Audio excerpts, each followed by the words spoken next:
I'm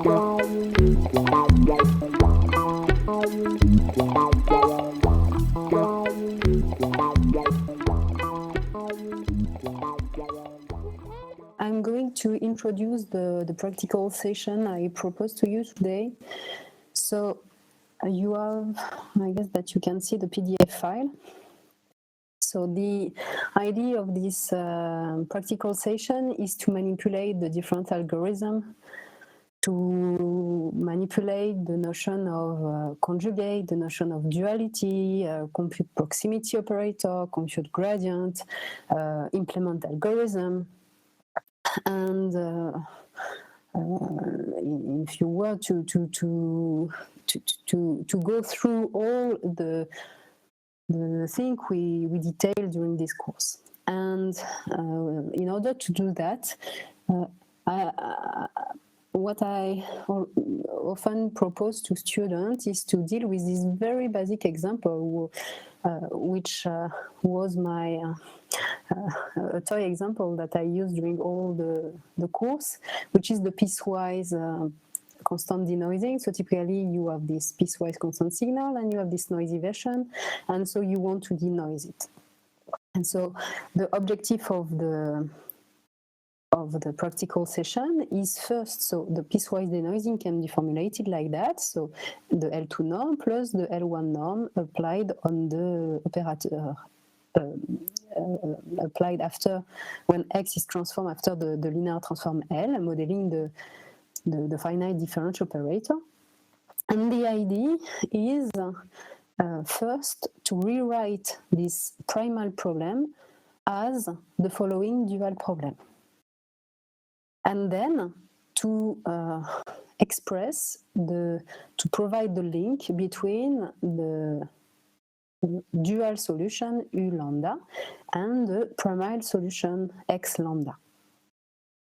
Once this computation is done, then you have two kinds of minimization you can handle with, either the primal problem or the dual problem. And so in order to go through the algorithmic schemes, what you will need to derive is the proximity operator of the L1 norm, is maybe also to understand why the proximity operator of the L1 norm composed with the operator L does not have a closed form expression, derive the closed form expression for the proximity operator associated to this data term. And once you have that, also derive the projection associated to this set. And once you have that, you will be able to implement several schemes. Forward, backward, apply on the dual problem, and maybe motivate why on the dual and not on the primal. Douglas-Rashford applied on the dual also, and see maybe how the iteration of forward, backward and the iteration of Douglas-Rashford can be compared. And also detail the Chambol-Poc primal dual iteration. And in all this, for all this problem, compare the convergence behavior of all these algorithms.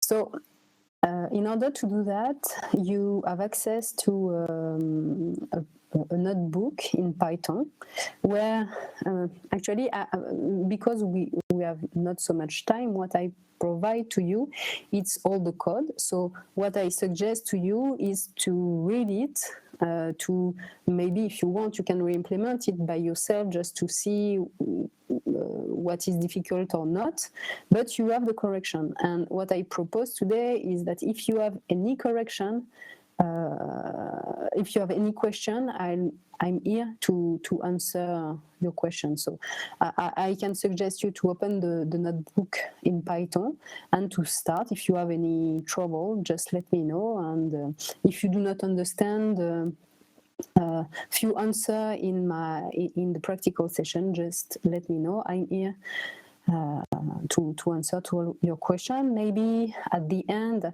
I will take 15 minutes maybe to comment the notebook. We will see according to how you you go further the practical session. If we take 5, 10, 15 minutes. And during the last 30 minutes, we will go back to some course. So I can let you maybe start the practical session. Caroline, is it okay for you? Yes, perfect. Maybe you want to share your screen just to show them what the notebook looks like.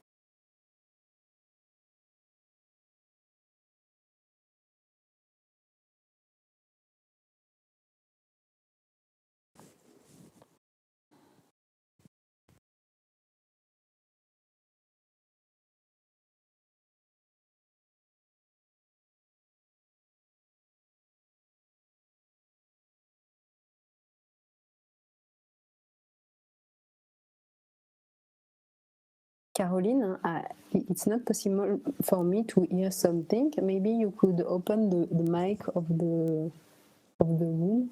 I don't know, because for the moment it's. Can you hear me, Nelly? Okay, let me do something. Very. Not Which noisy. mic is off? Yours? Mine? When you're speaking, it's supposed to be. Où c'est que je suis? Where? I cannot hear you. I see Sandrine. Yeah. Then the mic is supposed to be. Ah, ok. Attends, on va appeler Guillaume. I don't know. I hear nothing. I see Sandrine talking, but. Tiens, tu essayes, je vais juste lui mettre un mot.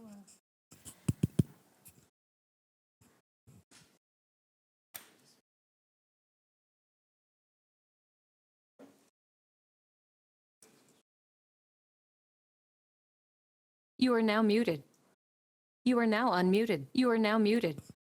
You are now unmuted. Can you hear us? Okay, thank you very much.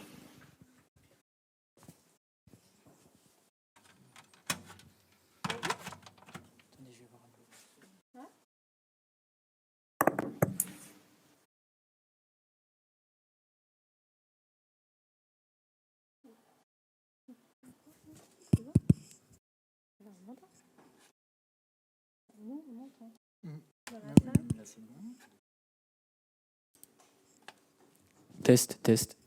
On va juste se déconnecter et revenir. Ok.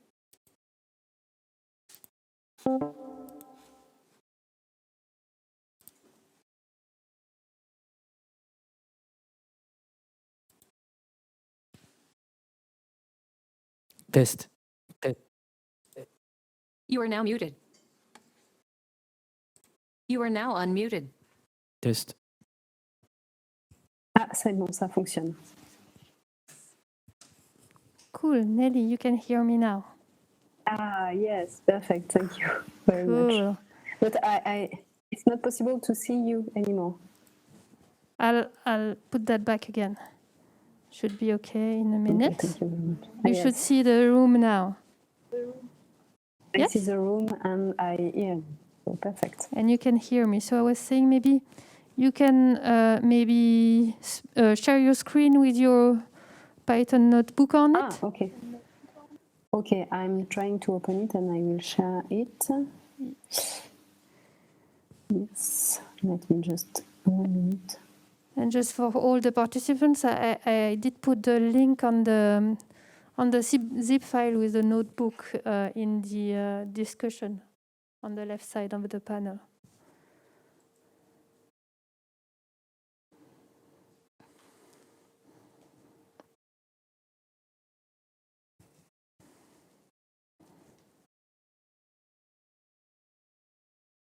So I'm going to try to share my screen. Yes.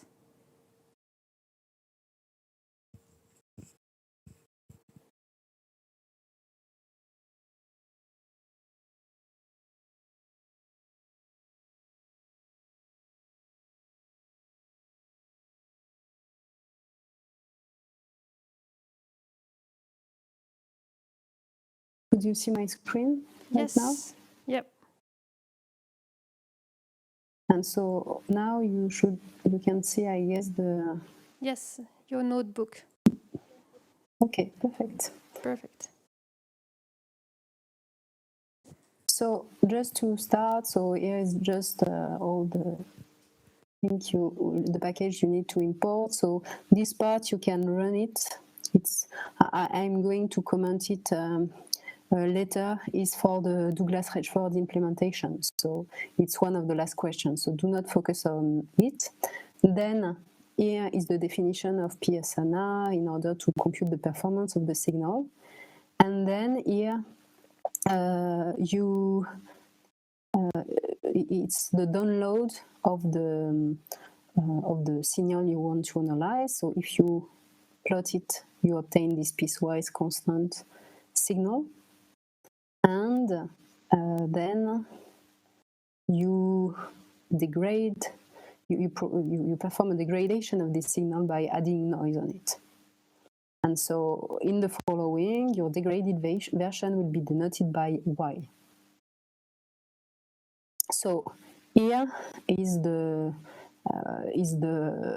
answer for the first question. So maybe I can let you read it, maybe try to answer it before having the solution. Maybe it will be more interesting for you. And in few minutes, I will comment this question 1. I'm coming back. I'm stopping my screen sharing because else it gives you very strange behavior.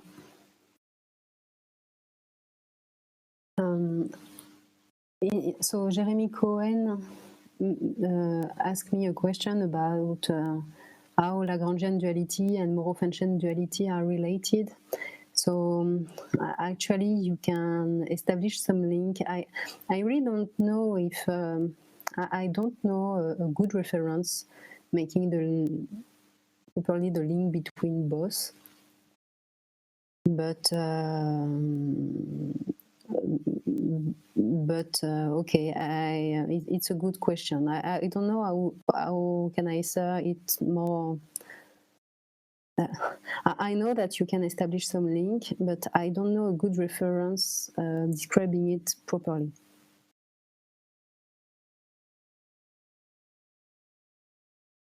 But it's yes, it's a good point. But yes, exactly. So they look similar anyway, Jeremy Cohen. Yes. But my answer is I'm not able to give you a reference or maybe to give you any detail specifying that both are maybe Moreau-Fanchen is probably more general, but I'm not able to give you a reference. I can check on it, and if I have a reference, I will send it to you. Okay, so maybe I can give you the correction or detail with you the correction of the first part. It's very difficult for me to see if it's easy for you, if you need more time. I don't know.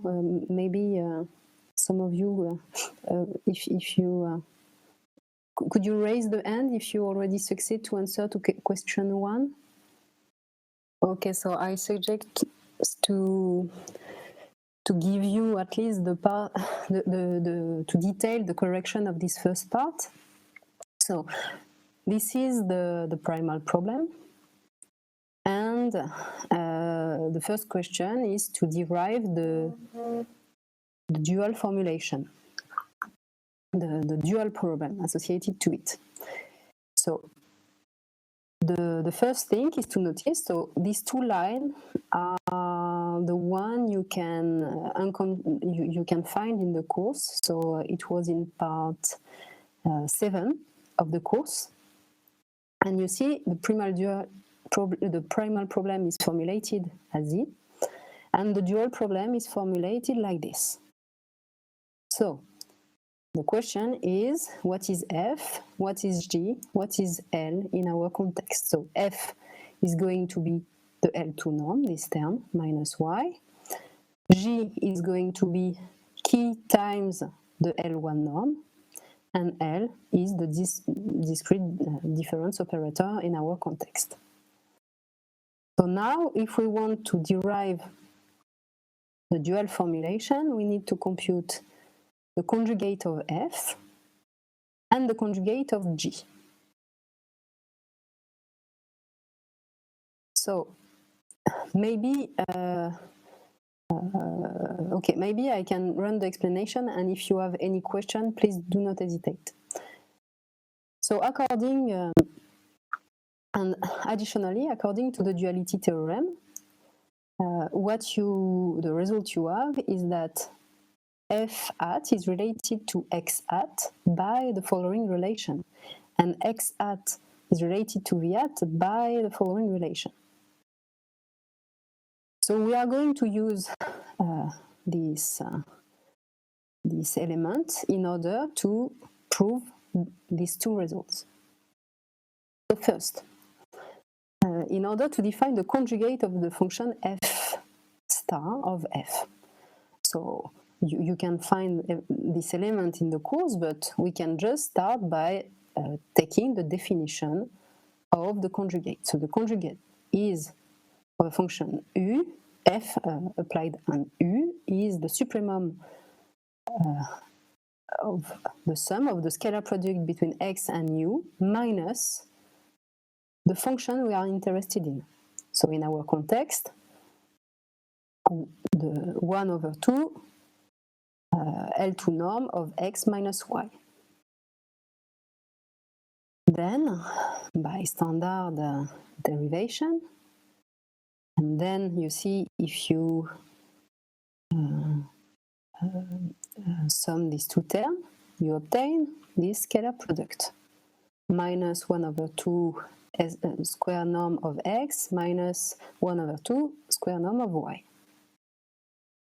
Then, by standard computation, we can derive this result, because you see that the L2 norm of x minus u plus y is equal to the L2 norm of x plus the L2 norm of u plus y,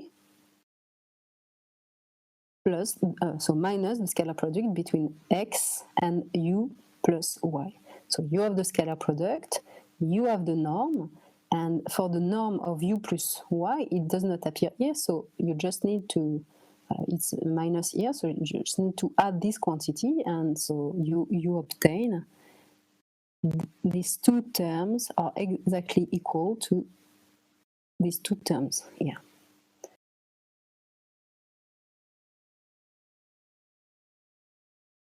So then we can notice that the supremum is achieved when x equals u plus y.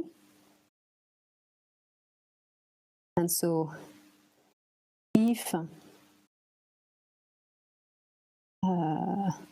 you select this choice of x, you obtain this expression, because when you see x is equal to u plus y, this term is equal to 0, so you just have this remaining quantity. And so it gives you the following expression of the conjugate. So now we have defined f star. Now let's focus on g star. So similarly, we define, we use the definition of the conjugate of the L1 norm. This function is separable, so it can be expressed like that. And one you can notice actually is that this supremum is just actually can be just reformulated as this constraint set.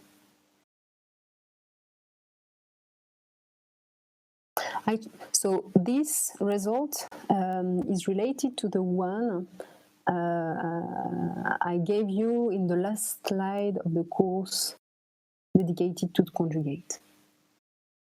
So once you have that the conjugate of f is f star, like that.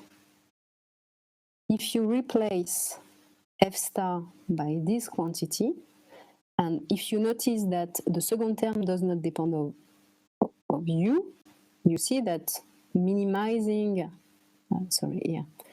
minimizing these two terms or just minimizing this one is equivalent, because this is just a constant. So you just keep this term in the minimization, and in the dual formulation that you see that you apply f star on minus L star V. So f star minus L star V means 1/2 norm of minus L star V plus y. And so it's exactly this first quantity. And second, because the second term is associated with the conjugate of the L1 norm, and the conjugate of the L1 norm being the infinity ball, then the second term G star is just plus the indicator function associated with this constraint, which gives you this dual formulation. Oui?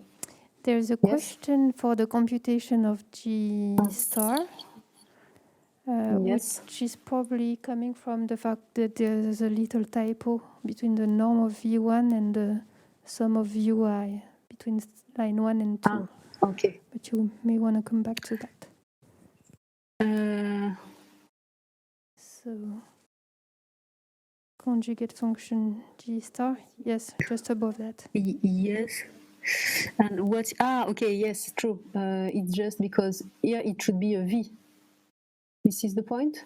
Yes, exactly. It should be Okay, a V. yes, there. it should. Yes, exactly. It should be a V.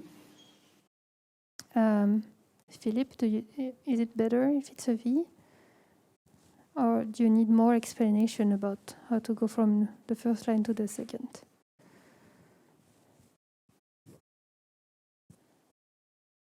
Yeah, it's better. Okay. Okay, thank you to notice the typo. I need to modify it. Okay, so then, sorry. So now we have this dual formulation. Once we have the dual formulation, the second question is how could we obtain the relation between the primal and the dual solution? As recalled here, you can use this relation. So this relation involves the subdifferential of f. So here f is this quantity, and the subdifferential of a smooth function is reduced to its gradient. And so in this context, subdifferential of f of x hat is equal to x minus y. So is what is written here. So minus L star V belonging to the subdifferential of f of x is equivalent to minus L star V equal to x minus y. And because you are interested in the x hat, if you solve the dual problem, you obtain this V, and you can go back to your primal solution by considering this relation. Are there other questions? If no, then you can go to maybe the time is running, so maybe I can suggest to have a look on the derivation of the proximity of the L1 norm, but that is something very standard. Then you will see that, sorry, maybe I need to share my screen.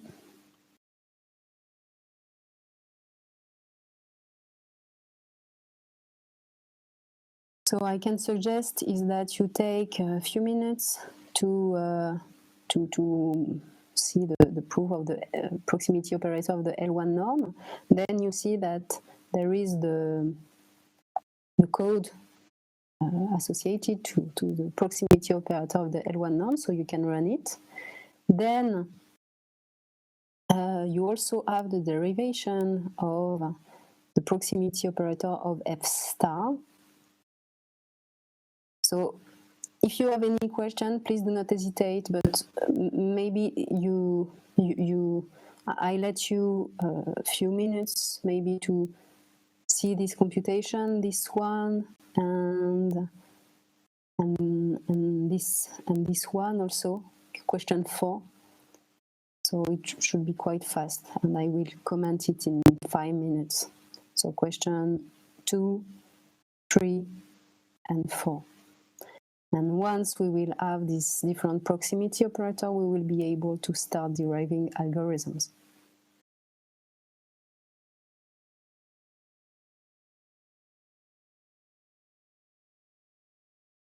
So do you have any question regarding this part? Specific question? So else I can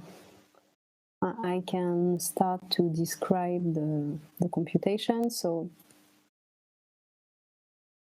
regarding the derivation of the proximity operator of the L1 norm, so what you first do is you start with the definition of the proximity operator, which is the L2 norm plus the function.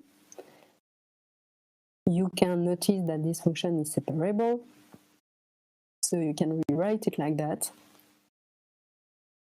And then you can notice that it's just the proximity operator of each. It's associated to the proximity operator of each absolute value. You can perform it component-wise. So then the question is how to obtain the proximity operator of the absolute value. So in order to do that, you use the Fermat rule in the context of when you involve the subdifferential. And so in this context, it is written like that, where di belong to the subdifferential of the absolute value.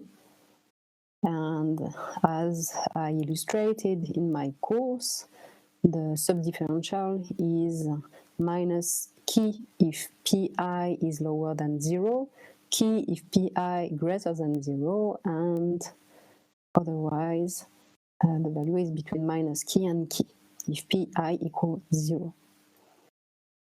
So then you are going to consider several cases. So if pi is smaller than 0, then you have pi equal ui plus key, and ui lower than minus key by using this relation. So similarly for p strictly positive, and in the case where pi equals 0, it leads to ui belonging to minus key. And so these three conditions lead to this expression, which can be reformulated like that, and it's what is implemented here. Then for question 3, the result is the following. So you want to compute the proximity operator of F star, which is this quantity. So once again, you go back to the definition of the proximity operator. So L2 norm plus L2 norm plus the function you are interested in, so this one. You compute the Fermat rule. So in this context, everything is differentiable, so it's just the point for which the gradient equals 0. And thus, you obtain that P equal to this quantity. So actually, that is very related to the computation we did together during the course, except that in the course it was a L rather than a L star. And the important point is the question 4, in order to compute the projection associated to the L infinity ball. A simple way maybe, and it's also a way to be familiar with Moreau decomposition, is to notice that the proximity operator of a function is going to be related to its conjugate by this relation. And due to that, you can relate the proximity operator of the L infinity ball with the proximity operator of the L1 norm, because as defined previously, the conjugate of the L1 norm is the indicator function associated with the set with the L1, the L infinity ball. Okay, so here is the code associated to that. So I just reuse the definition of the prox L1 defined previously. And so once we have that, it's possible for us to implement a forward-backward scheme. So in this iteration here, I just introduce the L and the L star. So like that, you do not have to define it.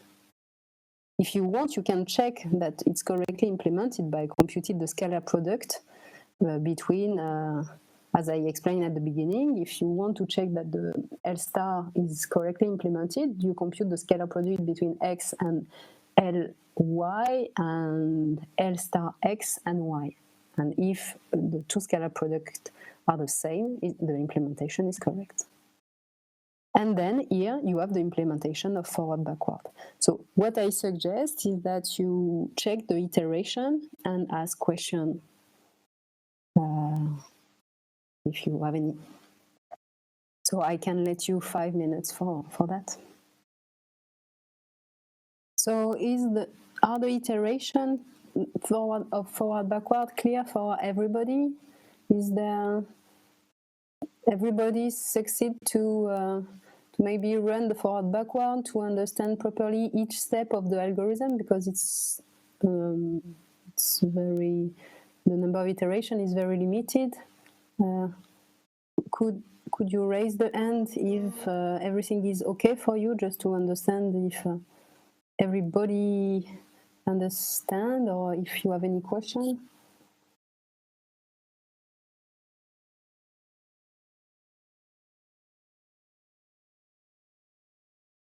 So is everybody lost, actually? There's at least one person who's lost. Okay, so but maybe could you ask what is the problem in order I can help, because it's very complicated in.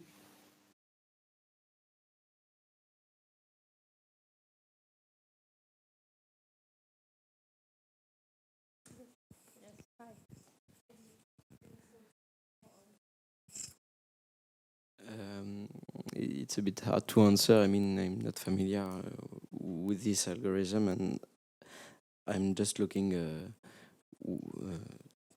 to find correspondences between the class and the algorithm. So, yeah, I would need more time, I guess. Okay, so maybe could it help if I share with you the iteration of the forward-backward algorithm?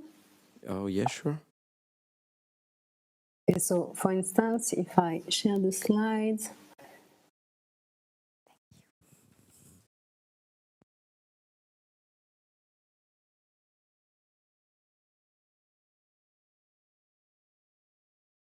So you see that the iteration of forward-backward is the following. You have a gradient descent step, and then you have a proximity operator step. So is that clear for you, or do you want more detail about that?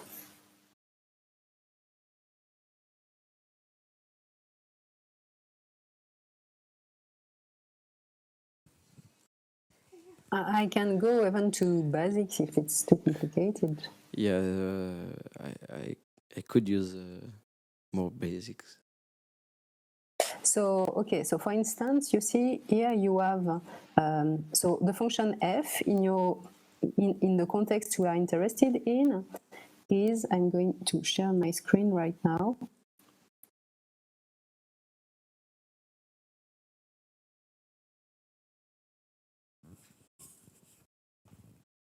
So you see when you solve forward backward, applied on the dual, what you are doing is that you compute, so you have two functions, this one plus this one. Is that okay for you or not? Just let me know, because if I'll you keep do the not mic. answer, Yes, it's difficult for me. yes, it's okay. So, okay, here is the f, and here is the g function. G is the indicator function. All right.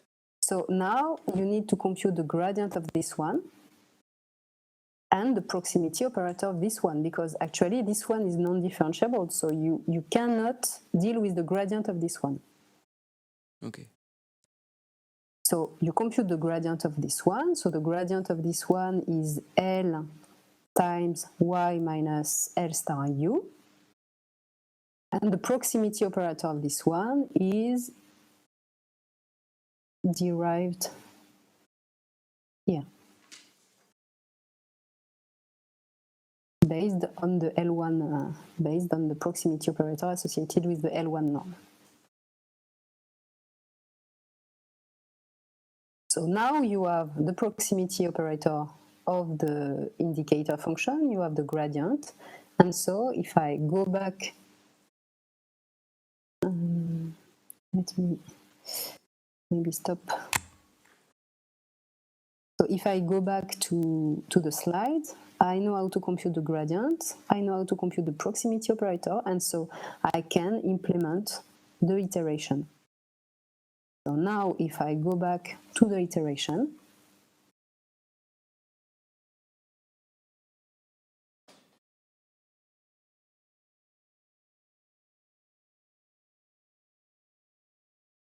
what I detailed here is, here you have the gradient descent. So here is the computation, it's the gradient. Here is the gradient descent. And then you have the proximity operator step. Okay. So these two steps are the forward-backward implementations. Then you have another step here, because the forward-backward iteration built a sequence U here that's going to converge to the dual problem, so this one. But you are not interested in the dual problem, you are interested in the primal problem. And as expressed here, you can have the solution between the dual and the primal by using this relation. All right. So x equal to y minus L star u. And so it's what it is written here. All right. It's way better. Thank you. So once you have that, you are so you can run several iterations of this algorithm, and the algorithm will converge to, so the sequence U2 will converge to the solution of the dual problem, and X will give you the solution of the primal problem. So here the line are first the energy associated with the primal, and the second is the energy associated with the dual. And here I compute the PSNR, which is a measure in order to see how the signal is close to the original one. And so I run the algorithm, and then I build first, sorry, So this is typically what you plot when you design an algorithm, because the first point, and this is the main advantage when you deal with convex optimization, even if it's non-smooth, is that your algorithm converge to a global minimum, and so you should not you should not observe something like the criterion is minimum and then goes up, except if you have a problem in your code. So due to that, it's very important to design to see how the primal energy, so the primal energy is, in this context, this quantity, or also the dual energy, and see how this energy is going to change during the iteration. And so you will compute the value for each iteration, and at a point you will be that the behavior is stabilized. And if the behavior is stabilized, it means that probably you achieve the solution. So here is the primal energy, here is the dual energy, and here is the SNR. And so you see that during the iteration you improve more and more the results.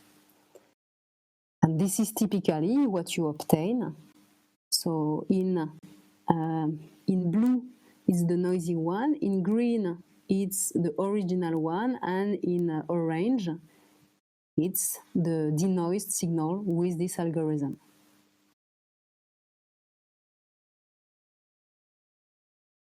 Do you have other question before maybe I just give you explanation about the step size of the algorithm and how we can change the speed of the algorithm?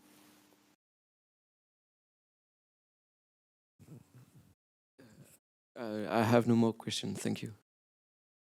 Okay.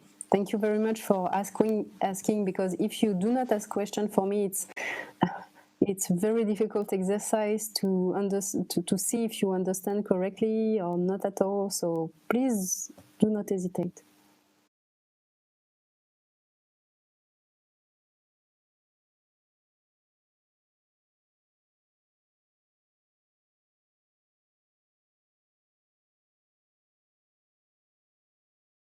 So, Caroline or Sandrine?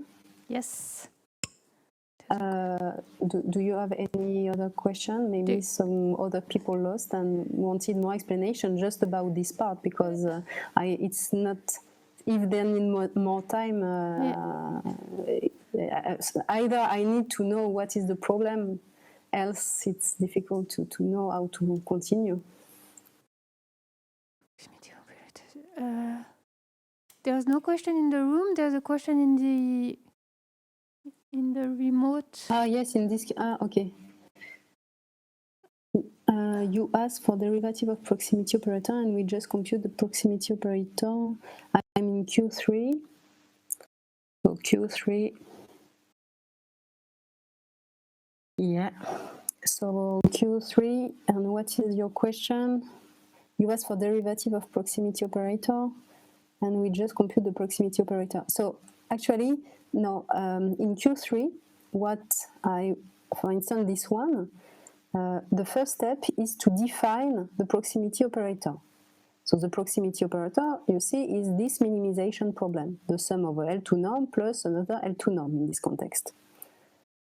So the point is that if you use this formulation in the algorithm, it means that at each time you will employ the proximity operator in your algorithm, you need to perform this minimization. It will be very costly. So it's the reason why I apply Fermat rule, in order to have a closed form expression of this argmin, and then to obtain the expression, the closed form expression of the proximity operator. And it is also the same thing for this question: how to derive closed form expression for the proximity operator rather than handling with this minimization problem at each time. And it appears that for the L1 norm and for this function, we have closed form expression, which are derived here. And then, because you have closed form expression, then each step of the algorithm here are cheap. But if you have no closed form expression, when you compute a proximity operator, it means that you need to have recourse to another algorithm to find the minimum. So it's not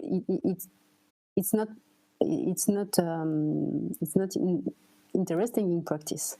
So it's the reason why it's very important to have the closed form expression of the proximity operator. And once again, if you go to a prox repository, you have a lot of implementation of this proximity operator. Does it answer to the question? I'm not sure. Yes, I think that Philippe say is okay, and here everything is okay. Okay, so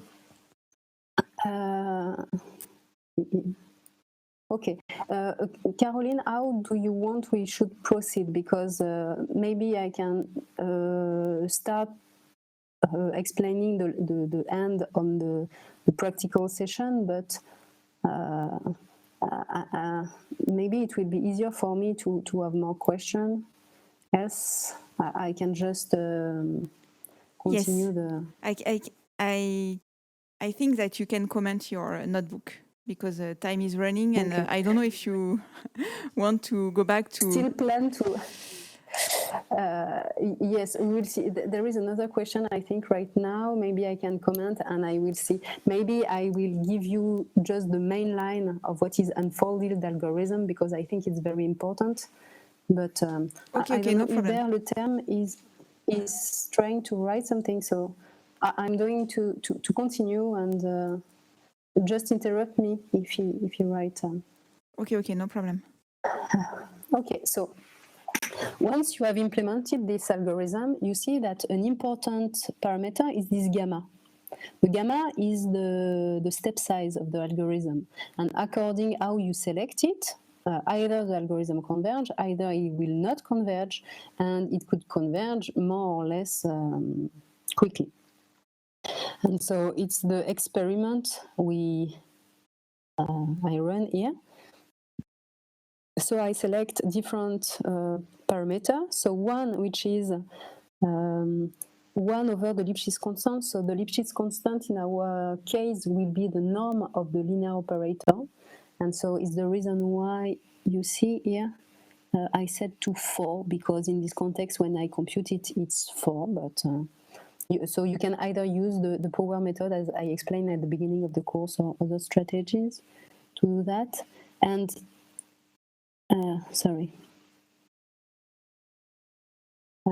you can, I also select 1.99, which is lower than 2 over nu, but it can, and I also select a value which is greater than 2, because in this situation, it should not converge.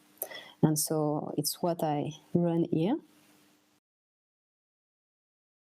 And as it was illustrated on the previous example, but maybe it will be here soon. So you can see that if you select a step size which is 0.01, you have this convergence behavior in blue. If you have 1.99, you have the orange one. And if you select a value which is greater than 2, your algorithm diverge. So as you see here, it's very important when you implement forward-backward to know accurately the Lipschitz constant, because if you do not know this constant, all the time you will attempt several values of gamma. Some of them will help you to converge, some of them will diverge, and it's very complicated. And actually, in current strategy based on stochastic gradient method, there is this famous learning rate parameter, which is very complicated to select, especially when you have non-convex optimization. And then for the rest, what I can say, maybe it's the big line. Here is the implementation of Douglas-Rashford. So in Douglas-Rashford, this time we do not have any gradient, so we just compute the proximity operator of each function. And so it's what I obtained here. I wrote here. The difficult part is that you need to inverse a quantity, and so you also obtain denoising. You can select different step size, but as you see here, the main difference is the step size do not depend on the Lipschitz constant.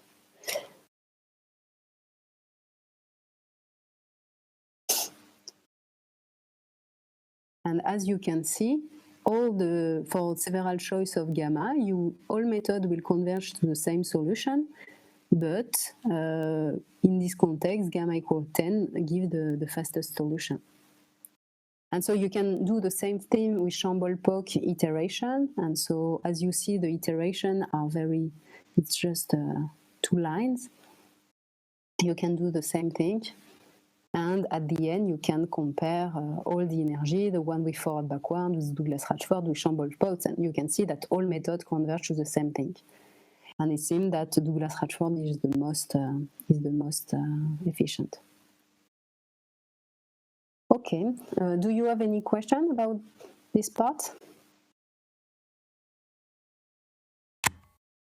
If I understand, okay, computing the proximity operator of the L1 norm is used to compute the which allows to meet the constraint. Exactly. So we in order to compute the proximity operator, the projection onto the ball, we use the Moreau decomposition, and by this relation between, so F being the L1 norm give to a F star, so the conjugating function being the L infinity ball. And so because you have this relation with the Moreau decomposition between the proximity operator of F and the proximity operator of F star, you can easily compute the proximity, the projection onto the ball, considering the proximity operator of the L1 norm. And due to that, you satisfy the constraint. It was a way, you can derive differently, but it's a way to use Moreau decomposition.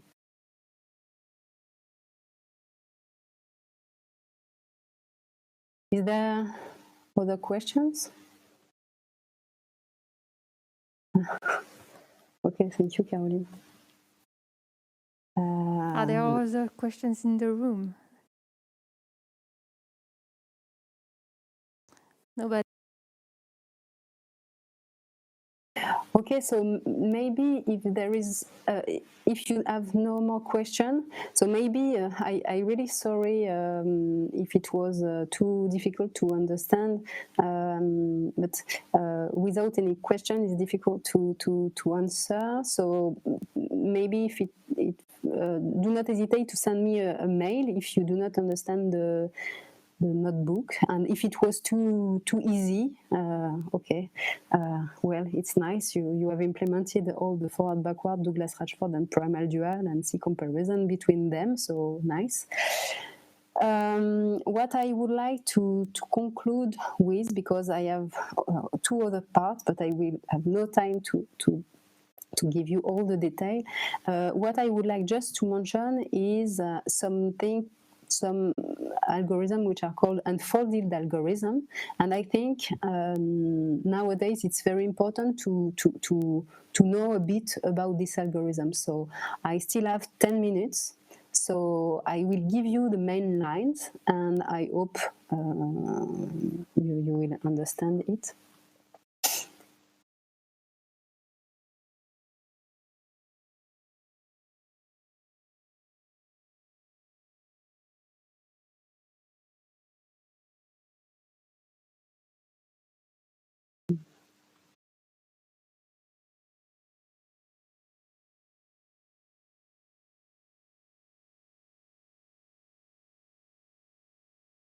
I'm not sure.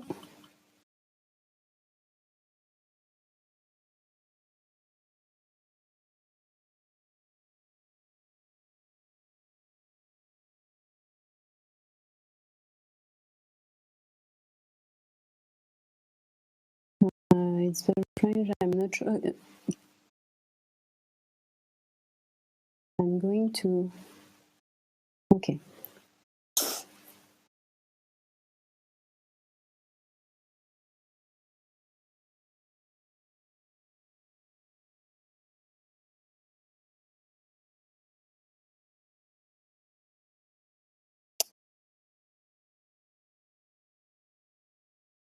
Sorry. Okay, it seems that it works. Could you see a new slide entitled Unfolded Algorithm? Yes, we can. Okay. So I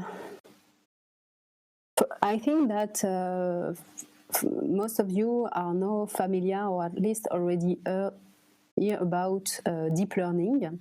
So at the first sight, deep learning, when someone presents it to you, is you have, for instance, a set of classification. So you have the famous MNIST dataset with digits, and you want to classify it. And okay, it could be a 0, a 1, a 2, and at the end you have this image and as an input, and as an output you want to predict the digit. And in order to do that, you have several layers, being convolution, decimation, nonlinear activation function, and things like that. And from my point of view, it's amazing, because it's amazing the performance obtained in deep learning. And for me, it's sometimes difficult to understand why networks perform better than another by using this specific activation function rather than the other one, and things like that. And so on the part, I'm very impressed by the result, but in another hand, I'm quite confused sometimes, because I do not really understand why it works so well. So now I think it's a very interesting period, because people are trying to understand why it works, and as some element to understand why a deep learning method works. And what I would like to give you is the optimization point of view of a design of a network. So first, if you have standard learning problem, you have a database. So it's exactly the slide at the beginning of my course, where you have an input and you have an output that can be, the output can be the label, and the input could be the image in the context of MNIST. But in the context of inverse problem, UL could be the original image, and so the input will be the degraded image, and the output will be the restored image. And the objective is to learn a prediction function d theta in order to minimize this cost function. And so when you deal with deep learning, this prediction function is a concatenation, is what I presented at the beginning, a concatenation of weight matrix, nonlinear activation function, and you do that several times. And what it has been proved recently by Combet and Pesquet is that most of the activation functions, so this eta encountered in a standard deep learning framework, so this activation function are proximity operators. And in their work, they derived it for most they provide the expression for standard activation function. So typically ReLU, which is probably the most famous one, but also saturated linear activation function, parametric ReLU, etc. I really advise you to see this paper, which is very interesting. But then, okay, so now we know that the activation function can be related by procs, to procs, okay? But then, what is the following? The following is to notice that, rather than calling that a weighted matrix, we can call that a linear operator, like a bounded linear operator, as we see in the framework of optimization. BK, so it stays a bias vector, but it belongs to an Hilbert space. And Fk now is going to denote a lower semi-continuous proper function. And so here you replace the activation function with a procs. And interestingly, when you formulate it like that, what it can be proved is that this model allows to derive tight Lipschitz bond for feed-forward neural network and allows to evaluate their stability. What does it mean? For instance, if we go back to our standard minimization problem, F plus G, and we use forward-backward iteration. So the forward-backward iteration are a gradient descent and a proximity operator step on G. If you now specify it to this standard regression problem or inverse problem, the iteration reads as it is. So here you compute the gradient, so A star AX minus Z here, and so you have the gradient descent and then the proximity operator of the L1 norm. And you can see that this expression can be exactly written as a one layer of one layer of your feed-forward model, where the activation function is the proximity operator of the L1 norm, where the weights take this specific form, and where the bias is the following. Once you have that, what you can do is then you can try to learn the parameter gamma in order to learn Here, in a standard deep learning framework, you learn the W, the beta, and some parameter maybe in F, in the activation function. Here, because A is fixed by your model, so the W is fixed, but the BK is fixed except the gamma that could be learned, and the eta K is fixed except the gamma and lambda that could be learned too. And what I would like just to conclude with is that you can do the same, so that it's a recent work we did in the context of unfolded Kondavus splitting algorithm. So in this context, you still have a sum of two functions, the fx plus gl. You have the Kondavus iteration, and one you can notice is that iteration can be also re-expressed like that, as a one layer of a network with the specific choice. So here it should be a W of D of W, B, and for the activation function.